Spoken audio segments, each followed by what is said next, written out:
Thank you, Al.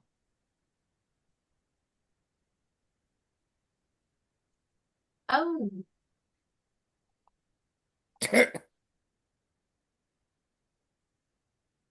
Sorry we're late. I Is that you, Pat? Did you have the Uh, skills to do that? I Or think is we know that the still culprit. Marco? Is that still I think we know the Marco? culprit. Marco. think Pat's tech skills are closer to Rich's than Marco's, based Yeah. on. That's right. I did hear that. I heard that. Shame on you, young man. Shame on you. All right. Does this match your pages? Mm-hmm.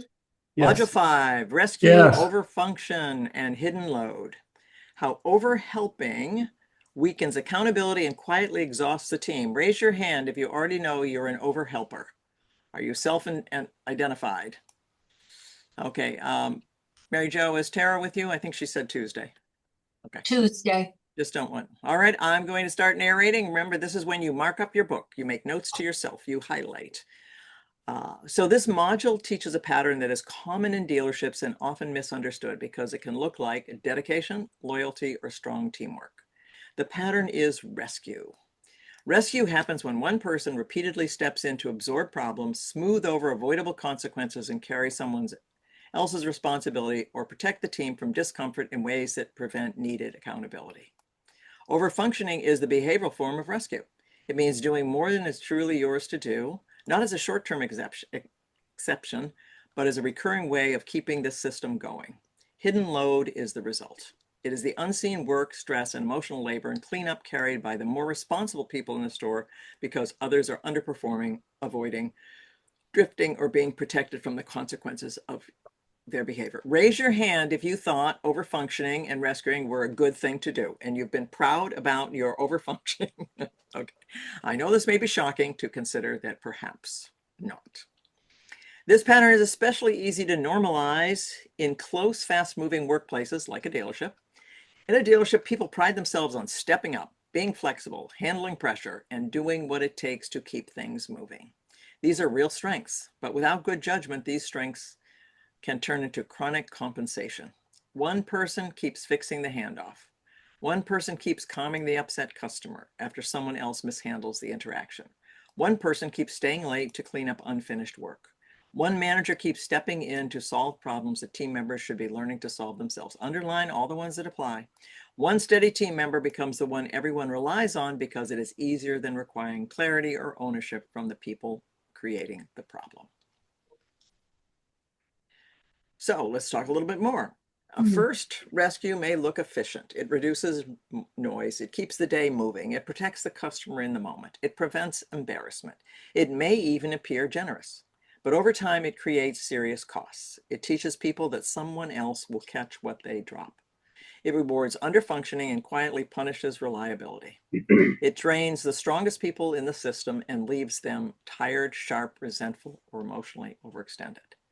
It hides the true cost of dysfunction because the store keeps operating, but at the expense of the invisible compensation. Compensation does not mean pay plan here. Compensation means somebody is compensating for what someone else is not doing. They're covering it. They're providing coverage. Many people learned rescuing early in life. Some grew up in homes where they had to stabilize adults, smooth over conflict, anticipate needs, or take responsibility for the emotional climate. Others learned that being valuable means being the one who fixes, carries, or saves. Some managers learned that stepping in constantly feels faster and kinder than holding people accountable. Some team members learn to look competent by taking over rather than building others' ownership. These patterns can make a person appear indispensable, but they also make the culture dependent on even. Give me a thumbs up if you learned to rescue in your early life. It's something that you started doing when you were young. Okay. Now we're bringing it to consciousness. A useful distinction is this. Support is not the same as rescue. You might want to underline that.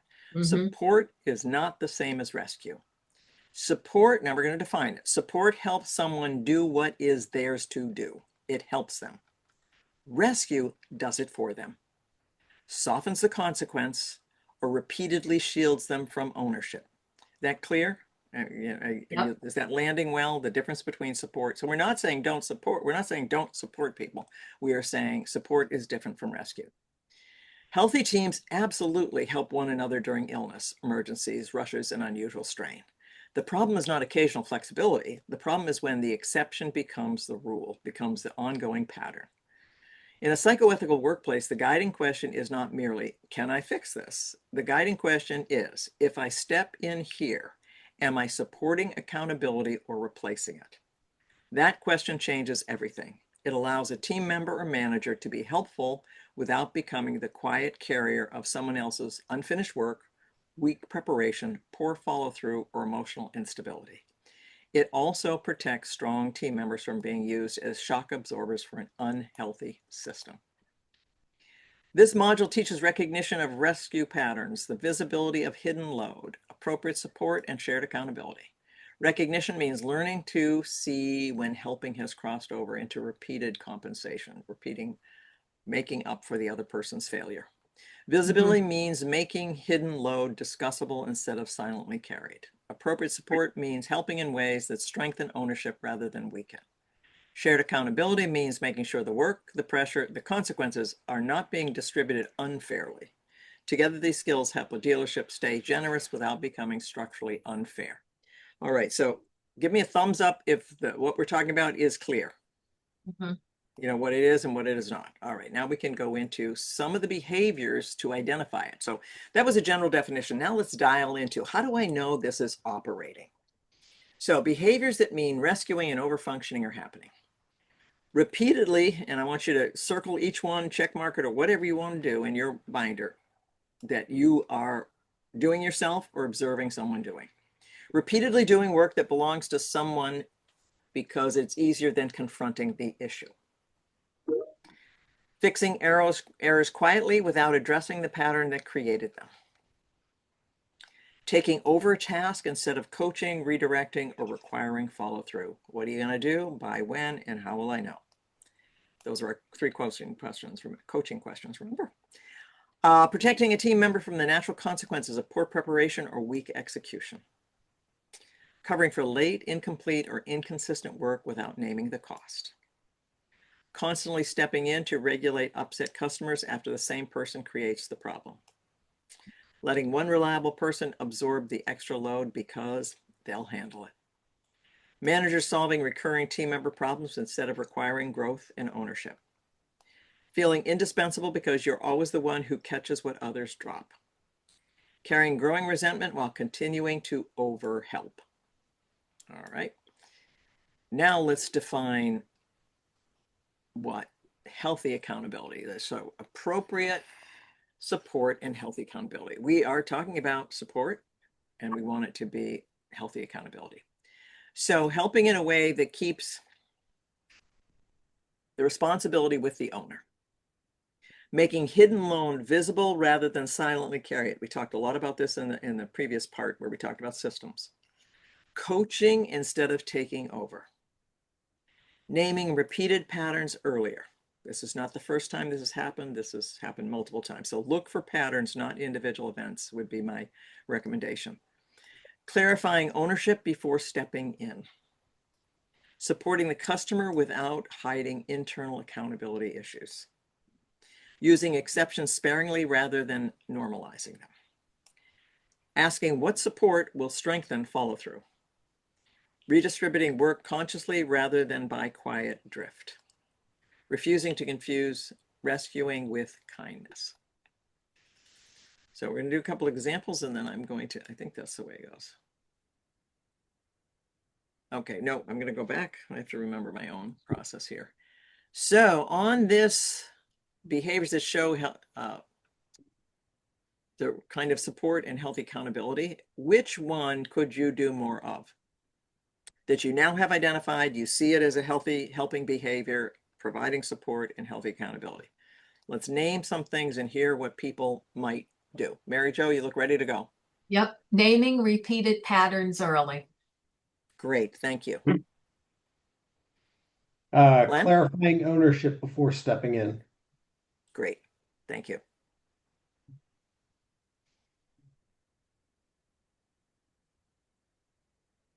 Coaching instead of taking over. Great, thank you, Paul. Refusing to confuse rescuing with kindness. Okay, thank you. I was just being kind. Nope. Making hidden load visible rather than silently carrying it. Okay, thank you. I'm gonna go with coaching instead of taking over. Thank you, Brian.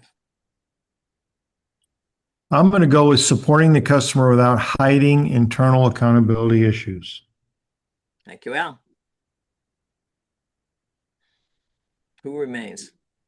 Naming I'll say repeated asking what patterns early. support strengthens follow through. Okay, thank you, Sam. Joe? Naming repeated patterns early. I'm going to go with clarifying ownership before stepping in. Great. Richie? Coaching instead of taking over. Okay, great. So we have a shared perception there. All right, so now we're going to talk about a couple of demonstrative examples. Number one, a team member says, I can help you think this through, but I'm not going to do it for you. Let's make sure you know the next step and then you can handle it. She offers support, but keeps ownership where it belongs. This is healthy support. It strengthens accountability instead of replacing it. So give me a thumbs up if that is clear to you how that is healthy support. All right, now let's go to the other example. A manager notices that one team member keeps missing key details. Instead of addressing it directly, he repeatedly rechecks the work, fixes the problem himself, and smooths over the consequence so the day stays quiet and efficient. The team member never improves because the cost is never truly felt. This is rescue. It may look efficient in the moment, but it weakens the system over time. Brian, your face is telling me you might recognize this one. All right. So now we're going to go through the practices, and you will have a handout about these. These are the 8 quick practices for each module. And give me a thumbs up if you found the handout I sent out on the weekend with the catch-up 4 modules. Great, thank you. And Al says we're going to work on getting these to Christine so you can have the same kind. I'll get the images to her so we can have lovely posters.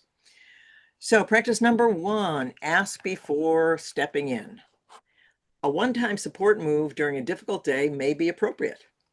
A repeated pattern of catching, covering, and carrying usually means something needs to be addressed more directly.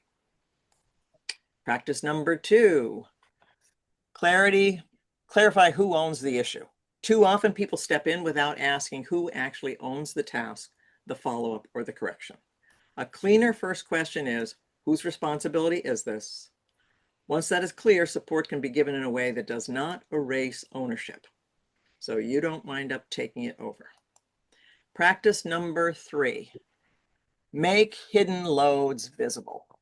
Strong teams are often damaged not by obvious conflict, but by invisible unfairness. One person stays late, cleans up mistakes, handles difficult customers, or keeps emotional tone steady while others drift. If hidden load is never named, leadership cannot correct it, and culture becomes quietly unequal. Practice number 4, coaching instead of taking over. It is often faster in the moment to just do it yourself. I want to see a thumbs up if that's your MO. It's often faster in the moment to just do it yourself. But if the same situation is likely to happen again, taking over may actually be the more expensive option. A better move may be, show me what you've done so far. What part do you own here? What is your next step? I'll stay with you for 2 minutes, but you need to finish it. Clear? Yeah. Practice 5. Distinguish customer protection from internal avoidance. Sometimes a leader or experienced team member must step in quickly because the customer should not absorb the effect of internal failure. That may be necessary, but after the customer has been protected, the internal need still needs accountability. Rescue becomes unhealthy when customer protection is used as a reason not to address the pattern behind the problem. Number 6, notice the emotional payoff of rescuing. Okay. Some people rescue because they genuinely want to help. Others also get identity, control, moral superiority, or a feeling of importance by being the one who saves the day. This does not make them bad, but it does mean the pattern may continue unless they become more honest about what role they're playing. This was why I was called super broad. I got a lot of emotional payoff from rescuing people. All right, practice number 7. Helping with a limit. Good support, this means it's time bound, includes a boundary. I can help you with this one, but I need you to own it the next time. I'll step in for the customer right now, but we're going to review what happened after it. I can stay 10 minutes, but I'm not going to become the backup plan every day. Limits make support cleaner and more sustainable. So this is not an all or none thing. You can set this limit and you can portion it. Practice 8, help leadership see where the burden really sits. Some of the most capable people in the dealership become so used to carrying extra that they stop reporting it. Then leadership assumes everything's fine. Clean culture requires that the hidden load be visible enough to be managed fairly. So now I'm going to ask you which one of these 8 are you going to focus, and you'll have a poster so you can see it as a reminder all week until next week's training. So number 1, ask whether this is an exception or a pattern. 2, clarify who owns the issue. 3, support without taking over. 4, make hidden load visible. 5, coach instead of compensate. Protect customers and then address the cause. 7, set limits on help. And 8, do not reward the repeated drift with silent rescue. So I'll what's go. going to be? All right, Richie, you go. Support without taking over. All right, staying in the same theme. Thank you. Mhm. All right, as I'm just learning the team, I'm going to ask whether this is an exception or a pattern. Great. Perfect for your starting with the team. Clarifying ownership before. Okay. Thank Yeah. you, Mary Jo. Claire.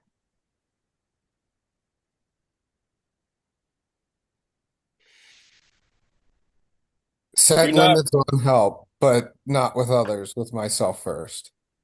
Okay, great. Do not reward repeated drift with silent rescue. Okay. I'm also going to say do not reward repeated drift with silent rescue. Or don't reward someone else's rescuing. All right, thank you. I'm gonna go with coaching instead of taking over. Okay, you're staying with your theme. Yeah. Thank you. An area that I think I could help coach specifically some advisors, protect customers and address the cause. Great. Makes sense. And I'm gonna go with coaching instead of taking over. Great. All right, Pat Gallagher. I'm going to go with support without taking over. Okay. Al, I think you might be last man. I think ask whether this is an exception or a pattern. Okay. All right, we get everybody? All right, we're ready for our scenarios. The first one is sales, so who's up for this? Go ahead, Patrick. All right, a high-performing sales consultant, Brad, repeatedly helps a newer John finish follow-up, clean up CRM notes, and recover customer communication errors because she does not want opportunities to be lost. At first, this seems generous. Over time, the newer consultant becomes relying on her help instead of developing stronger habits. And the experienced consultant becomes increasingly resentful and overextended. The cost is that one person's competence is being used to hide another person's weak follow-through. The newer consultant is not developing, and the stronger consultant is carrying hidden load.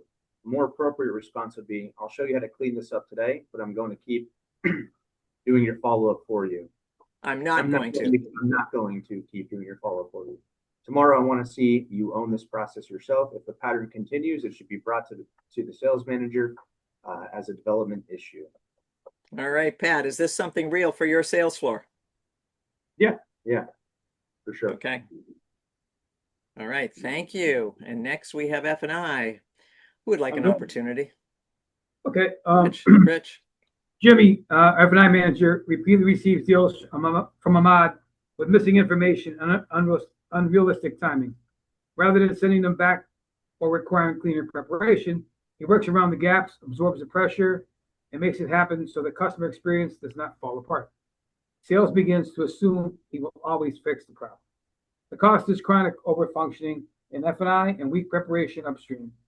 The more appropriate response would be, Jimmy should say to Ahmad, I'll get this one through because the customer is here, but this setup is incomplete and cannot become the norm. We need a cleaner handoff standard. That protects the customer while still requiring operational accountability. Okay, is this something that needs to be monitored? Yes. Yes, absolutely. Yes, I think you guys just cleaned it up again. All right. Heading over to service. David, a strong service advisor, keeps absorbing appointment errors, customer confusion, and missing notes created by others because he can recover the interaction quickly and keep the lane moving. I praise his calm under pressure, but the same preventable problems continue, and he grows more tired and irritated by the week. The cost is that his competence is stabilizing a pattern that leadership should be correcting. He is carrying hidden operational and emotional load. A more appropriate response would be for him to protect the customer in the moment, but then document the repeated issues and say to me, I can keep recovering these situations, but we need to address the pattern creating them. This is becoming part of my daily workload. Yeah, Joe, is that something you want to clean up if it's going on? Of course. Yeah. Yeah, because what'll it do to that service advisor? It'll burn them out, right? Keep them up. Yeah. Yeah. Particularly if they're nice, easygoing people. All right, we need a parts manager. I got it. Ryan Dolan regularly redoes or redos. Has to redo requests because Vegas submits incomplete or unclear information. Instead of sending the request back for correction or raising the repeated issue, he just fixes it himself to avoid delay. Over time, frustration builds and his tone hardens with the whole department. The cost is that unclear requests continue because their true cost is being hidden. The parts Ryan Dolan is doing invisible corrective work instead of requiring better inputs. A more appropriate response would be, I can't process this as written. I need the missing information before I can complete it. If urgent, he may help once, but the pattern should be raised clearly rather than silently absorbed. Okay, thumbs up if that is a real conversation. Yes. All right, collision. Stephen. Justin repeatedly smooths over weak communication from another team member by calling customers himself, correcting timelines and clarifying updates that should have already been handled.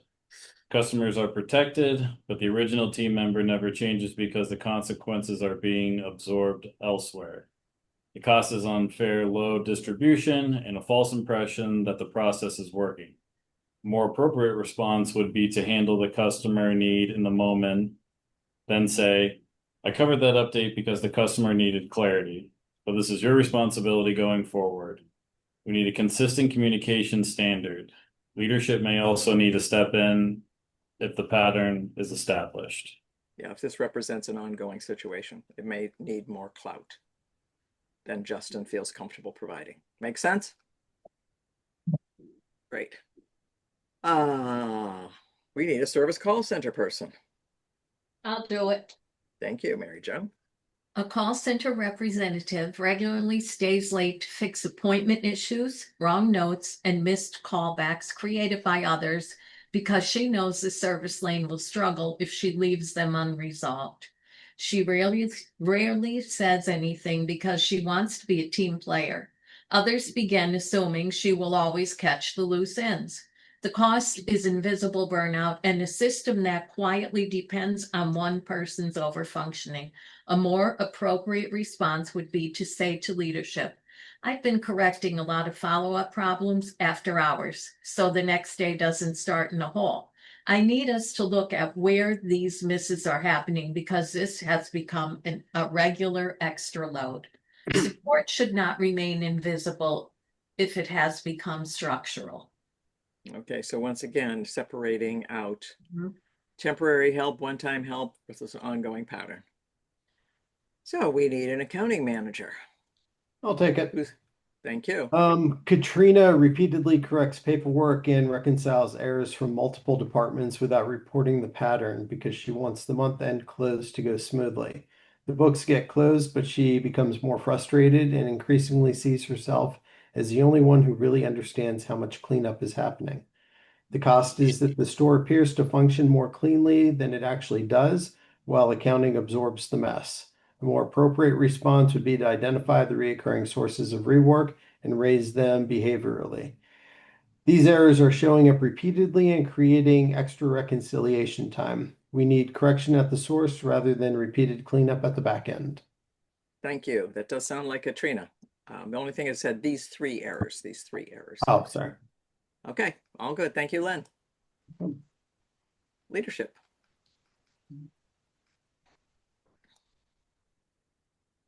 I could do it. Thank you, Sam. Hold on. Who am I picking? I'm gonna say Alan has a habit of stepping in to settle every upset customer, correct every team conflict, and finish every weak handoff himself because he is skilled and wants the store to run smoothly. The team admires his effort, but over time, they also become less likely to develop judgment, repair skill, and accountability because he is always the one who restores order. The cost is a leadership model that creates dependency. The manager becomes essential not because he is leading well, but because he is repeatedly compensating for skills the team is not being required to build. A more appropriate response would be protect the customer when needed, then return responsibility to the appropriate team member. For example, I stepped in because the customer needed immediate support. Now you and I are going to review what happened, and next time I expect you to handle more of that yourself. Leadership should stabilize without becoming the permanent rescuer. Okay. Everybody got all those scenarios? Make sense? All right. Thank you for the thumbs up. All right. Now a little self-reflection, and then I'm going to ask you to share with us what you're taking away from this self-reflection.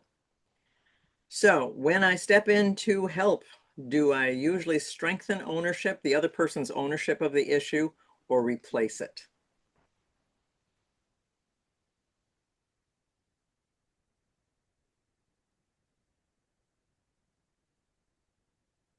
Second one, do I tend to rescue because the situation truly needs it or because direct accountability feels uncomfortable or slower? So do I tend to rescue the situation because the situation truly needs it or because holding the person accountable feels uncomfortable or slower would be another way to say that.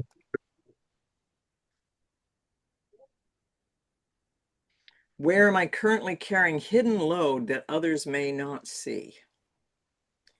Where am I doing someone else's work, handling someone else's problems that others may not see? Have I quietly taken pride in being the one who fixes, catches, or saves the day?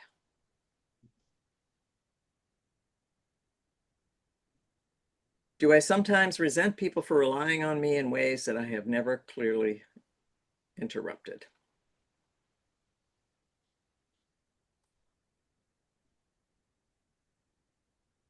So that means I'm doing it so consistently, and then I wind up resenting people for expecting me to do it so consistently. When others struggle, do I help them learn or do I help them avoid the consequences of not learning?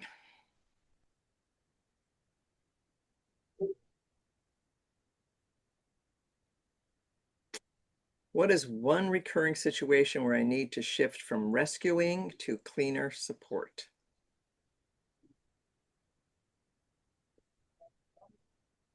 And then please complete this sentence in writing.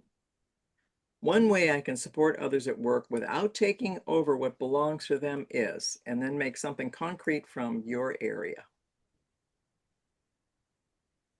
the people you work with.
All right, who feels ready to share what they've discovered in their self-assessment?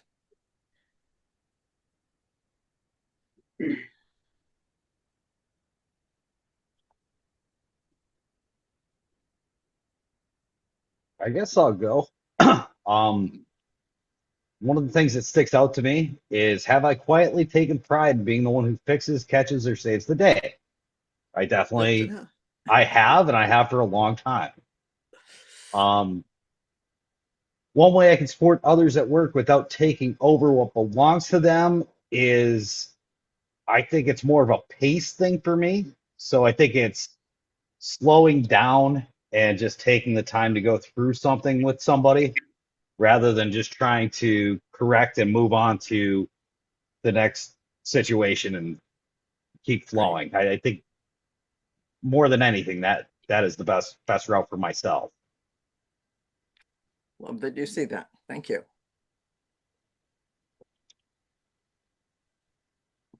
I think one for me, sometimes resent people for relying on me in ways I've never clearly interrupted. I think that's a big one. A lot of the times throughout the day, I tend to see myself, if there's a salesperson that comes up, they're busy. Instead of sitting down at their desk looking for information or going on Dealer Daily and looking something, I tend to take the route of providing that for them, just making the process a lot cleaner, a lot faster, a lot smoother.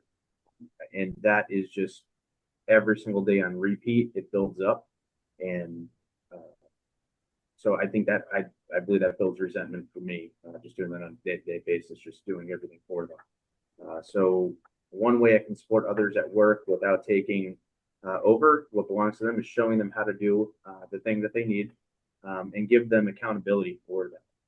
They need to handle it themselves with the expectations that are set from us. Thank you, Pat. The other thing, you haven't heard me say it, but this is about, are you their Google?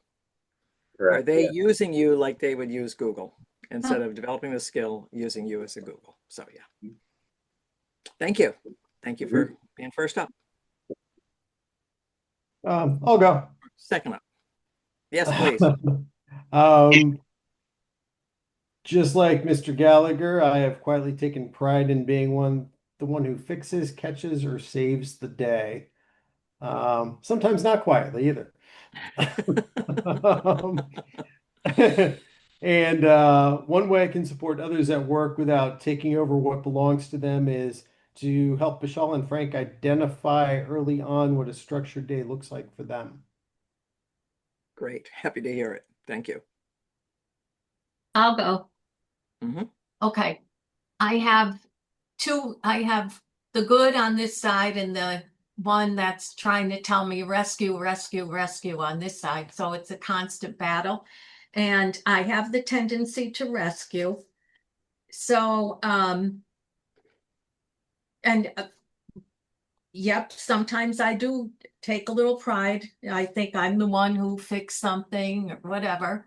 But I think that the one way I can support others at work without taking over what belongs to them, again, is to clearly communicate patterns early with certain team members.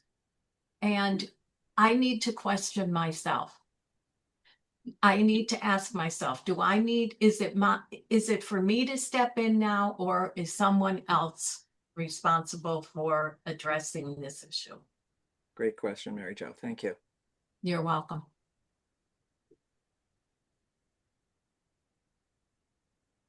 I'll go. So one way I can support others at work without taking over what belongs to them is to continue to empower and coach, support, and guide when needed. I'm also like reflecting, kind of like what changed for me uniquely many years ago, switching up from like rescuer. And I really think it was my mindset years ago, like went from a rescuer, writing repair orders for advisors to more of a growth mindset and wanting to grow individually as well as the department. And I know like we are not going to grow the service department if I'm out there writing up repair orders. Nope. So just really has been a mindset shift for me. Thank you. One of the biggest limitations I see in service managers is that they're on the desk, right? And, talk about working in the business instead of on the business. Yeah. Who's managing? Yeah. And right. for me, Yep. when step in to help, do I usually strengthen ownership or replace it? I think it's situational for me. It can go either way with that, depending on the person and the situation. But completing the sentence, one way I can support others without taking over what belongs to them is number one, clarifying the ownership, and coaching others through it, to seek clarity. Great. Thank you. For me, my takeaway is based off the last one I can support others at work without taking over what belongs to them. Sort of tangentially, as my dealership support group is a bunch of people that don't really have another team of people to help rely on or share work with. So I don't necessarily have like a specific to do, but more mindfulness about how I can help sort of solo practitioners without being overworked, because there are also people who tend to rescue a lot for unrelated situations. So something Good for me perception, to Sam. put some thought into. Yeah. Thank you for framing that. Brian? I don't like that it says one way, so I'm just gonna ignore that. And I was thinking about what I need to do to support others without taking over is to I think be a better listener and a little bit more patient at the same time. I think that I don't listen when the people are putting up their flags, and I think that I get, anxious and I try to go forward. So then I'll just carry the water instead. Got it. Thank you. Richie? Yes.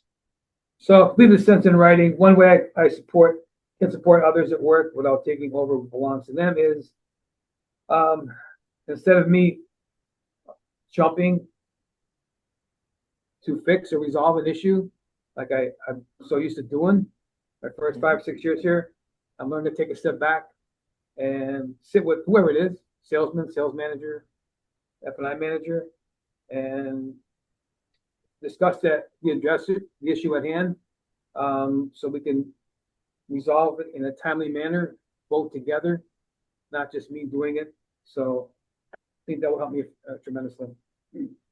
Thank you. Well,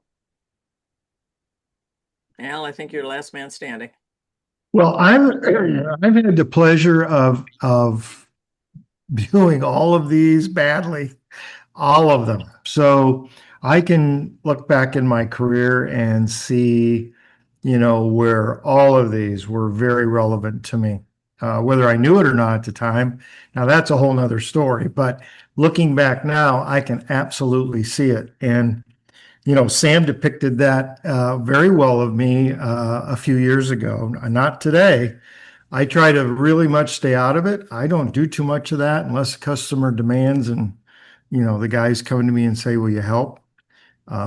Which in the last, I don't know, couple of months, I think Tom's come to me maybe one time and asked for some help because at their level they needed that. But basically because of the more of the position and the name and title that I carry as opposed to the skill set. I'm very confident that they could have handled it. So this was very relevant for me and good stuff for me. Thank you. Nice differentiation you made there. Thank you. All right. So our closing points. Healthy teams help one another, but they do not build their culture on chronic compensation, covering for others. Rescue may feel generous in the moment, but when it becomes a pattern, it weakens ownership, hides dysfunction, and exhausts the strongest people in the system. Real support does not erase responsibility, it strengthens it. A clean dealership culture is one where help is available, but accountability is not quietly replaced by someone else's extra effort. All right, that brings us to the end, and our final round of questions is on a 1 to 5 scale, how useful is this information? And then please provide in what way is it useful? All right, I'll start. Thank you, It's Lynn. 5. So I've learned that I cannot grow unless I allow others around me to grow. And I have to do that by allowing them to make mistakes, help guide them through their mistakes, and not repeat those mistakes. Great, thank you. I'm going to go next because I'm going to give you a 4.9. I'm going to give you a 4.9 on this one, or so that's to me, because you should have got this to me way sooner in my career. Okay, I think the scoring is what was under my control, but that's all right. I will let you do that. Because you did tell me what would have made it a 5. What would have made it a 5 is I got it to you sooner. All right. Listen, if I had this at Tasca, that would have helped me a whole bunch more, right? I was there. I know. I know. Thank you. I'm also going to give this a 5 because I think everyone on this call partially got to where they are from being a good rescuer and, you know, overcompensating for other people that might have been less effective. So, while all of us might do it differently, there's certainly something useful for all of us in here. Okay. Thank you, Sam. I'm going to go ahead and give it a 5. I agree with Sam on that. Early in my career, I believe that being a rescuer really helped me to a certain point, but it also kind of crippled me in another way. Anxiety and just overall stress in doing that. So it's good to keep that top of mind and to realize that it's always better to, it's always good to help somebody, but not to become over relied upon for that in some kind of irreplaceable type of scenario. Yeah, it is exhausting being regional manager of the universe. That's what I was dubbed many years ago, and it truly Assistant was how to I the regional manager? No, I was the regional manager. He can be I am retired. He can have the position. Thank you. Well, I was thinking this information, especially about ownership of problems and responsibility, accountability, coupled with last week's information on setting boundaries, it's been 2 5-star weeks, of course, right? But very valuable information for me professionally and with my family. Great. Thank you. Thank you. Sometimes the family is the first place we learn it, and the hardest place to stop doing it for that reason. I will also go with a 5. I used David as an example earlier because I think it's specifically relevant for him. I think it would be super valuable to share this information with him. I don't think he's aware that he does it. I think he's just so locked in that he's just moving forward. So rather than put the time and energy and effort into the coaching in the moment to help the people around him, it's kind of like putting out a fire and then moving forward. So I think this could bring some awareness to him and hopefully benefit him. Thanks, Joe. Thanks for passing it on.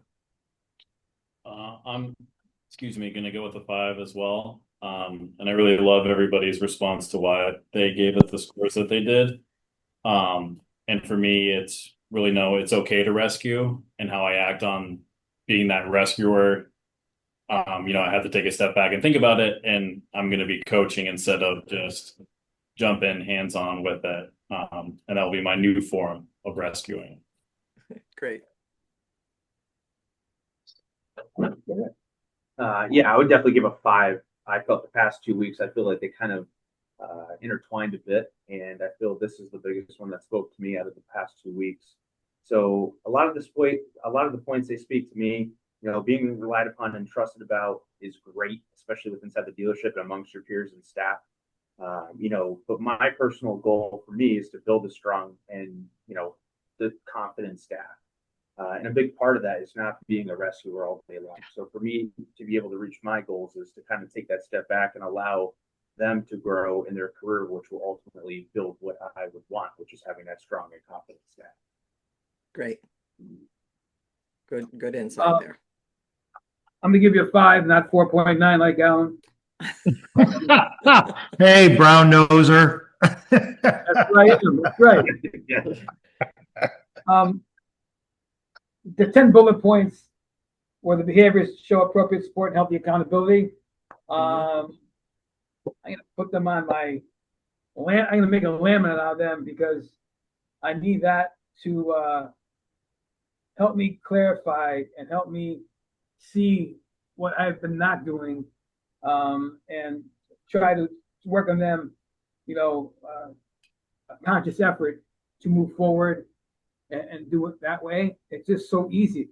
There's such simple things on there, but doing them and not enabling them all the time, being a rescuer is my goal. Make everybody decent. Great. Good to have that reminder. Thank you. Welcome. 5s all day. Ease up. That's brown nose rich. Landmark 4.9. Is that me? I don't know where that came from, but it's now recorded.